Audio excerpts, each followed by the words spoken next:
अब हम supreme court की पावर्स एंड जुरिस्डिक्शंस देखने वाले हैं। सबसे पहले हम सुप्रीम कोर्ट की ओरिजिनल जुरिस्डिक्शन देखने वाले हैं। As a federal court supreme court कौन से डिस्प्यूट को डिसाइड करेगा? वो डिस्प्यूट जो फेडरेटिंग यूनिट के बीच में हो, डिस्प्यूट जो सेंटर एंड स्टेट के बीच में हो, ना कि सेंटर एंड यूनियन टेरिटरी। सो कौन कौन से डिस्प्यूट? सेंटर और स्टेट के बीच का डिस्प्यूट, एक तरफ सेंटर हो और कुछ स्टेट हो और दूसरी तरफ बाकी के स्टेट हो, ठीक है, या फिर दो या दो से ज़्यादा स्टेट के बीच में कोई डिस्प्यूट हो, वो भी ओरिजिनल जुरिस्डिक्शन के अंदर आता है। इन केसेस में सुप्रीम कोर्ट के पास ओरिजिनल और एक्सक्लूसिव पावर होती है। एक्सक्लूसिव का मतलब क्या होता है कि कोई और दूसरा कोर्ट इन डिस्प्यूट से रिलेटेड डिसाइड नहीं कर सकता है। एंड ओरिजिनल का मतलब क्या होता है कि जो सुप्रीम कोर्ट के पास ये पावर है, ये इन डिस्प्यूट को फर्स्ट इंस्टेंस पर हियर कर सकते हैं, ना कि वे ऑफ अपील। ऐसा नहीं होता है कि पहले हाई कोर्ट में जाएंगे फिर सुप्रीम कोर्ट में जाएंगे, ऐसा नहीं होता है। डायरेक्टली हम सुप्रीम कोर्ट जा सकते हैं। और अच्छा, कौन से डिस्प्यूट लिए जाते हैं इसके अंदर? Dispute involve any question of law और any question of fact. Question of fact और क्वेश्चन ऑफ लॉ को हम एक एग्जाम्पल के थ्रू समझने की कोशिश करते हैं। मानते हैं कि एक मिस्टर एक्स है, वो अपने 90 ईयर्स ओल्ड पेरेंट्स को घर पर 7 दिन के लिए छोड़कर चले जाते हैं। तो पहला क्वेश्चन आता है कि क्या वो अपने पेरेंट्स को घर पर छोड़ के गए या नहीं। ये क्या है? फैक्ट बता रहे हैं, तो इसको बोलते हैं क्वेश्चन ऑफ फैक्ट। और क्वेश्चन ऑफ लॉ क्या बोलता है कि इस तरह 90 ईयर्स ओल्ड पेरेंट्स को घर पर छोड़कर जाना लीगली पेरेंट्स नेग्लेक्ट के अंदर आता है या नहीं। सो क्वेश्चन ऑफ लॉ के अंदर हम लॉ के बेसिस पर चीज़ें देखते हैं, ठीक है। और इसके अंदर कौन सी डिस्प्यूट इन्वॉल्व नहीं होंगे? वो इस डिस्प्यूट कोई भी ट्रीटी हो गई, कोई एग्रीमेंट हो गया जो कॉन्स्टिट्यूशन बनने से पहले के हों, वो भी ओरिजिनल जुरिस्डिक्शन के अंदर नहीं आते हैं। ये डिस्प्यूट हम दूसरी पावर के अंदर देखेंगे कौन सी पावर होती है, ओके। और कौन सी चीज़ें नहीं आती इसके अंदर? इसके अंदर इंटरस्टेट वाटर डिस्प्यूट भी नहीं आते। Matter related to finance commission या कोई एक्सपेंस को एडजस्ट करना हो सेंटर स्टेट के बीच में, या फिर कोई भी कमर्शियल नेचर का कोई भी चीज़ें हो गई, कोई डैमेज की रिकवरी करनी हो गई, वो सारी चीज़ें ओरिजिनल जुरिस्डिक्शन के अंदर नहीं आती हैं, ओके।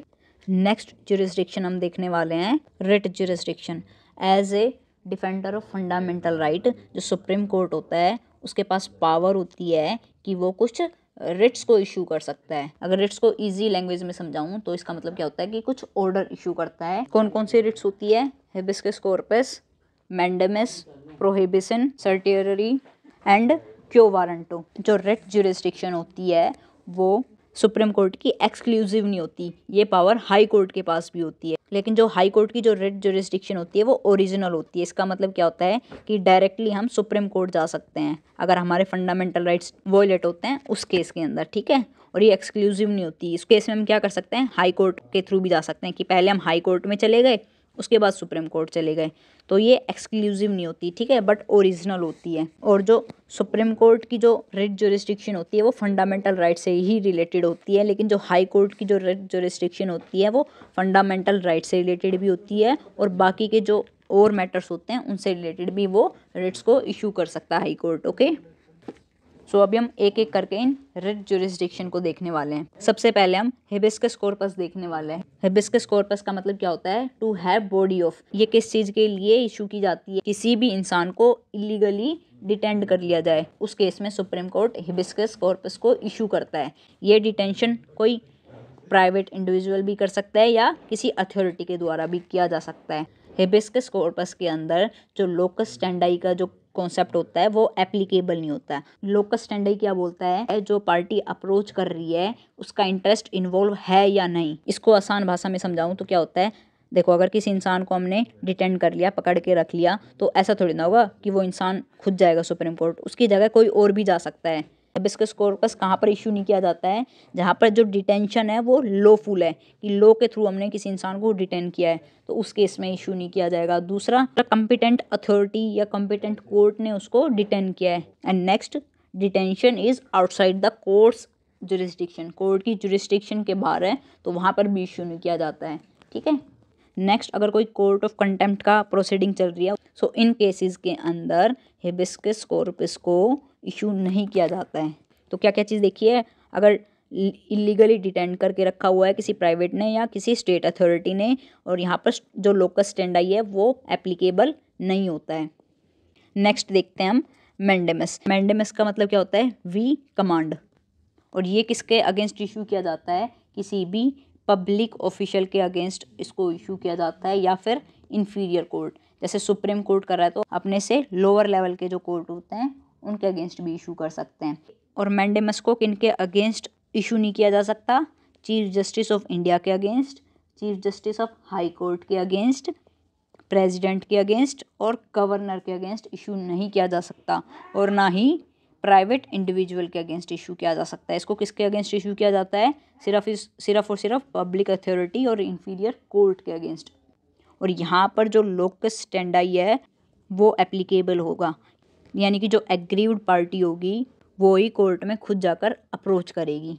इसको इशू करने के लिए कुछ कंडीशंस होती हैं। कौन सी कंडीशंस होती है, कि हमारे फंडामेंटल राइट्स का वॉयलेशन हुआ हो, या तो नेक्स्ट क्या हो, जो फंडामेंटल राइट का जो वॉयलेशन हो वो कैसे हो, कि हमने डिमांड की कि आप ये एक्टिविटी परफॉर्म करो और जो अथॉरिटी है उन्होंने रिफ्यूज़ कर दिया हो अपनी ड्यूटी परफॉर्म करने से। सो इन केसेस में मैंडेमस इशू किया जाता है। ठीक है, नेक्स्ट हम प्रोहिबिशन और सर्ट्यूटरी देखते हैं।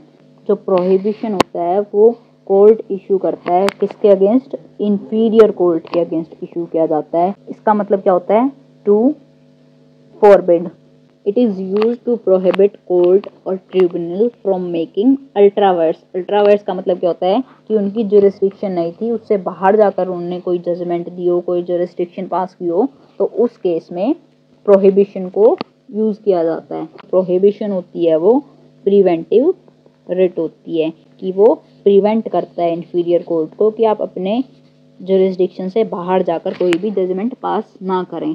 तो किसके अगेंस्ट इशू की जा रही है, इन्फीरियर कोर्ट या फिर ट्रिब्यूनल्स के अगेंस्ट। सर्ट्यूटरी देखते हैं, इसका मतलब क्या होता है, to certify. So it is used to squash the proceeding of lower court. इसके अंदर क्या होता है, कोई लोअर कोर्ट है, उसने कोई जजमेंट पास कर दिया है, लेकिन उसके पास पावर नहीं थी, अथॉरिटी नहीं थी उस जजमेंट को पास करने की। उसकी जो प्रोसीडिंग होती है उसको स्ट्रेस करने के लिए, ख़त्म करने के लिए इसको इशू किया जाता है।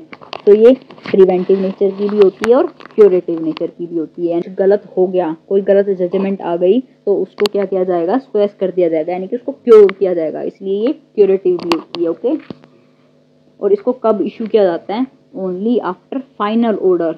ठीक है, और किस किस के अगेंस्ट इसको इशू किया जाता है, इंफीरियर कोर्ट के अगेंस्ट इशू किया जाता है, ट्रिब्यूनल के अगेंस्ट इशू किया जाता है, और मोस्ट इंपॉर्टेंट एडमिनिस्ट्रेटिव अथॉरिटी के अगेंस्ट भी इसको इशू किया जाता है।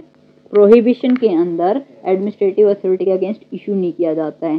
ठीक है, इन दोनों के केस में भी लोकस स्टैंडाई है वो एप्लीकेबल होगा, कि जो इंसान जस्टिस चाह रहा है वो इंसान जाकर खुद कोर्ट में अपीयर होगा, उसकी जगह कोई और नहीं जा सकता। ठीक है, अब देखते हैं नेक्स्ट, क्यो वारंटो। क्यो वारंटो का मतलब क्या होता है, where is your warrant of appointment. ये किस लिए यूज की जाती है, मान लो अगर कोई इंडिविजुअल है, उसने कोई पब्लिक ऑफिस को होल्ड किया हुआ है, तो उससे पूछा जाता है कि इस ऑफिस को होल्ड करने की परमिशन है या नहीं है, और अगर वो इंसान अपनी लीगलिटी प्रूव नहीं कर पाता है तो कोर्ट उसको रिमूव कर देता है, उस पर्सन को उस ऑफिस से। ठीक है, तो उसको बोलते हैं क्यो वारंटो। यहाँ पर भी लोकस स्टैंडाई एप्लीकेबल नहीं होती है, कोई भी इंसान जाकर कोर्ट में अपील कर सकता है। ठीक है, और ये कहाँ पर इशू नहीं की जाती है, मिनिस्ट्रियल ऑफिस और प्राइवेट ऑफिस के केस में इसको इशू नहीं किया जाता है। ओके, नेक्स्ट जुरिस्डिक्शन देखते हैं, अपीलेट जुरिस्डिक्शन। अपीलेट जुरिस्डिक्शन क्या होती है, इसके अंदर हम अपील के थ्रू सुप्रीम कोर्ट में जाते हैं। कोई केस हाई कोर्ट में है और हाई कोर्ट से हम अपील करके कहाँ जाएंगे, सुप्रीम कोर्ट में जाते हैं, तो उस चीज़ को बोलते हैं अपीलेट जुरिस्डिक्शन। अपीलेट जुरिस्डिक्शन में 4 तरह की होती है अपील्स। एक अपील होती है कॉन्स्टिट्यूशनल मैटर के अंदर, दूसरी होती है सिविल मैटर के अंदर। कॉन्स्टिट्यूशन मैटर से रिलेटेड अपील्स देखते हैं। इसके अंदर अपील की जाती है, किसके अगेंस्ट अपील की जाती है, हाई कोर्ट के जजमेंट के अगेंस्ट अपील की जाती है। कहाँ पर की जाती है, सुप्रीम कोर्ट में अपील की जाती है। और किस ग्राउंड पर की जाती है, इसका ग्राउंड क्या होता है, कि जो क्वेश्चन है, कौन से क्वेश्चन ऑफ लॉ, कि ये जो क्वेश्चन था ये रॉन्गली डिसाइड किया गया है। और ये अपील कब की जाती है, जब हाई कोर्ट क्या कर दे, सर्टिफाई कर दे कि जो ये क्वेश्चन आया था सब्सटेंशियल क्वेश्चन ऑफ लॉ था, इस केस के अंदर सुप्रीम कोर्ट की इंटरप्रिटेशन जरूरी है। इस केस के अंदर हम सुप्रीम कोर्ट में अपील कर सकते हैं। नेक्स्ट कौन सी अपील है? Appeal in civil matter. Civil matter के अंदर हाई कोर्ट सर्टिफाई करेगा। क्या चीज़ सर्टिफाई करेगा हाई कोर्ट? कि जो ये सब्सटेंशियल क्वेश्चन ऑफ लॉ है वो जनरल इम्पोर्टेंस का है और इसको सुप्रीम कोर्ट के द्वारा डिसाइड किया जाएगा। सिविल केसेस कौन से होते हैं? कोई भी जो नॉर्मल केसेस हो गए ना, प्रॉपर्टी से रिलेटेड कोई केस हो गए, डाइवोर्स से रिलेटेड कोई केस हो गया। नेक्स्ट देखते हैं क्रिमिनल मैटर। क्रिमिनल मैटर में हम 3 तरीके से सुप्रीम कोर्ट में अपील कर सकते हैं। पहले केस में क्या होगा? कोई सबऑर्डिनेट कोर्ट था, उसने कोई जजमेंट पास की, उस जजमेंट को हाई कोर्ट ने क्या कर दिया? रिवर्स कर दिया और जो इंसान था उसको डेथ सेंटेंस दे दी। तो उस केस में भी सुप्रीम कोर्ट के पास अपील कर सकते हैं। सेकंड केस क्या होगा? कोई सब ऑर्डिनेट कोर्ट था, वहां से हाई कोर्ट ने कोई केस अपने पास ले लिया और जो इंसान था उसको अक्यूज मानकर उसको डेथ सेंटेंस दे दी। तो उस केस में भी हम सुप्रीम कोर्ट के पास अपील कर सकते हैं। और इन दोनों केसेस के अंदर हाई कोर्ट से सर्टिफिकेट लेने की जरूरत नहीं है कि हम सुप्रीम कोर्ट में जाएं या ना जाएं। इसमें हाई कोर्ट का वो नहीं है। ऐसा थोड़ी ना कि भाई किसी इंसान को डेथ सेंटेंस दे दी और आप वो कर रहे हो कि हाई कोर्ट के भरोसे बैठे हो कि ये हमें सर्टिफिकेट देगा तब हम सुप्रीम कोर्ट जाएंगे। थर्ड केस क्या होता है कि हाई कोर्ट खुद ही सर्टिफाई कर दे कि ये जो केस है वो सुप्रीम कोर्ट के लिए फिट है, सुप्रीम कोर्ट इस पर जजमेंट देगा। 1970 के अंदर पार्लियामेंट ने क्रिमिनल मैटर की जुरिस्डिक्शन को इंक्रीज कर दिया था। पहले क्या था कि सिर्फ डेथ सेंटेंस दे दी, लेकिन अब क्या होगा? या फिर जेल दे दियो लाइफ टाइम के लिए या फिर 10 साल की जेल दे दियो। इन केसेस के अंदर भी हम सुप्रीम कोर्ट के पास अपील कर सकते हैं। Appeal by special leave. इसके अंदर क्या होता है? सुप्रीम कोर्ट के पास पावर होती है, उसकी खुद की डिस्क्रिप्शन होती है कि वो किसी जजमेंट को खुद ही अपने पास ले लेता है कि इस पर मैं डिसाइड करूंगा। और ये किसी भी जजमेंट के अगेंस्ट हो सकता है। कोई किसी कोर्ट ने जजमेंट पास किया हो, किसी ट्रिब्यूनल ने जजमेंट पास किया हो, लेकिन किसको छोड़ के? एक्सेप्ट मिलिट्री ट्रिब्यूनल और कोर्ट मार्शल, इनको छोड़कर कोई भी जजमेंट है उसको सुप्रीम कोर्ट स्पेशल लीव के थ्रू खुद डिसाइड कर सकता है। ओके, नेक्स्ट पावर देखते हैं एडवाइजरी जुरिस्डिक्शन। एडवाइजरी जुरिस्डिक्शन में क्या होता है? तो हमारा आर्टिकल 143 होता है, वो अथोराइज करता है कि जो प्रेसिडेंट है वो सुप्रीम कोर्ट का ओपिनियन मांग सकता है। किस केस में? 2 कैटेगरी बताई है। First, on any question of law or any question of fact of public importance which has arise or which is likely to arise। किसी भी मैटर से रिलेटेड प्रेसिडेंट सुप्रीम कोर्ट का ओपिनियन मांग सकते हैं। ठीक है। नेक्स्ट, कोई भी प्री कॉन्स्टिट्यूशन कोई ट्रीटी हो गई, कोई एग्रीमेंट हो गया, उससे रिलेटेड ओपिनियन मांग सकते हैं। सो इस केस में जो पहला केस था ना, जहाँ नॉर्मली प्रेसिडेंट ओपिनियन मांग रहा था सुप्रीम कोर्ट का, इस केस में सुप्रीम कोर्ट रिफ्यूज भी कर सकता है अपना ओपिनियन देने से। लेकिन जो प्री कॉन्स्टिट्यूशनल ट्रीटी हो गई उसके अंदर सुप्रीम कोर्ट ओपिनियन देने से रिफ्यूज नहीं कर सकता है, इसमें उसको अपना ओपिनियन देना ही होगा। और इन दोनों केसेस के अंदर प्रेसिडेंट पे डिपेंड करता है कि वो इन ओपिनियन को माने या ना माने। इन केसेस में जो सुप्रीम कोर्ट का जो ओपिनियन होता है वो प्रेसिडेंट पर बाइंडिंग नहीं होता है। नेक्स्ट पावर देखते हैं court of record. Supreme court के पास 2 पावर होती है। जो भी सुप्रीम कोर्ट की जजमेंट होगी, कोई प्रोसीडिंग होगी, कोई भी एक्ट होगा, उसको रिकॉर्ड किया जाएगा। किस लिए? परपेचुअल मेमोरी और टेस्टिमनी के लिए। इन फ्यूचर कोई चीज़ आती है, कोई केसेस आता है तो उनको एज ए टेस्टिमनी यूज किया जा सकता है। ठीक है।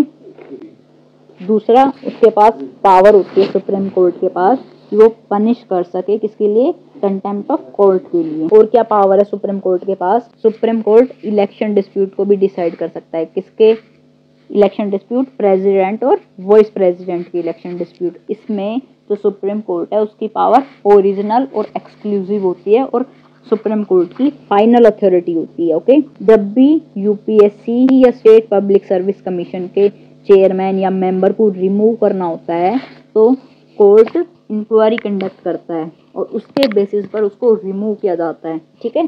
तो इसमें भी सुप्रीम कोर्ट का रोल होता है और जो ये एडवाइस करेगा प्रेसिडेंट को वो उस पर बाइंडिंग होगी, उसको मानना ही पड़ेगा। सुप्रीम कोर्ट ऑल्सो है power to review its own judgement. इसका मतलब क्या है कि अगर सुप्रीम कोर्ट ने कोई जजमेंट दे दी, इसका मतलब ये नहीं होगा कि वो हमेशा के लिए ही वैलिड होगी। कोई नई चीज़ें आ गई, कोई विद चेंजिंग टाइम वो अपनी जजमेंट को भी क्या कर सकता है, रिव्यू कर सकता है। सुप्रीम कोर्ट है वो सेल्फ करेक्टिंग एजेंसी होती है। जो भी सुप्रीम कोर्ट के लॉज होंगे बाकी कोर्ट पर बाइंडिंग होंगे थ्रू आउट द कंट्री। जो हमारी जुडिशरी है वो इंटीग्रेटेड है, यानी कि टॉप पर हमारा सुप्रीम कोर्ट है, फिर हाई कोर्ट है, देन सबऑर्डिनेट कोर्ट है। तो जो सुप्रीम कोर्ट के जो भी लॉ होंगे वो हाई कोर्ट पर भी एप्लीकेबल होंगे और सबऑर्डिनेट कोर्ट पर भी एप्लीकेबल होंगे। अब एक दो चीजें और रहती हैं, एक बार हम जल्दी से वो भी देख लेते हैं। नेक्स्ट हम देखते हैं सीट ऑफ सुप्रीम कोर्ट। ये कौन डिसाइड करेगा? कॉन्स्टिट्यूशन ने डिक्लेयर किया है कि जो सुप्रीम कोर्ट होगा वो कहाँ पर होगा, दिल्ली में है, ठीक है। और हालांकि इसको चेंज भी किया जा सकता है, लेकिन उसको चेंज कौन करेगा? सीजीआई बताएगा कि कोई और जगह है, उसको हम as a seat of supreme court declare कर रहे हैं। और सीजीआई को इसके लिए प्रेसिडेंट की प्रायर अप्रूवल चाहिए होती है। बट ये जो प्रोविजन है वो मैंडेटरी नहीं है, वो ऑप्शनल है। कोई भी court chief justice of India को या प्रेसिडेंट को डायरेक्ट नहीं कर सकता कि आप सुप्रीम कोर्ट की सीट को किसी और जगह पर डिक्लेयर करें। ओके, ये कहाँ पर लिखा हुआ है? Under article 130। आर्टिकल 142 के थ्रू जो सुप्रीम कोर्ट होता है वो कंप्लीट जस्टिस प्रोवाइड करवा सकता है। कोर्ट के पास क्यूरेटिव रिव्यू पावर भी होती है। इसका ये क्या है? जुडिशियल इनोवेशन है। इसका कॉन्स्टिट्यूशन के अंदर कहीं पर भी मेंशन नहीं है। क्यूरेटिव रिव्यू का मतलब क्या होता है? Review of the review. Supreme court ने किसी लॉ को रिव्यू किया, उसके बाद जो उसने रिव्यू करके जजमेंट दी उसको फिर से वो रिव्यू कर रहे हैं। तो ये चीज क्यों की जाती है? ताकि वो कंप्लीट जस्टिस सर्व कर सकें। हमारा सुप्रीम कोर्ट और हाई कोर्ट था। So thank you for watching. Bye bye, take care, जय हिंद।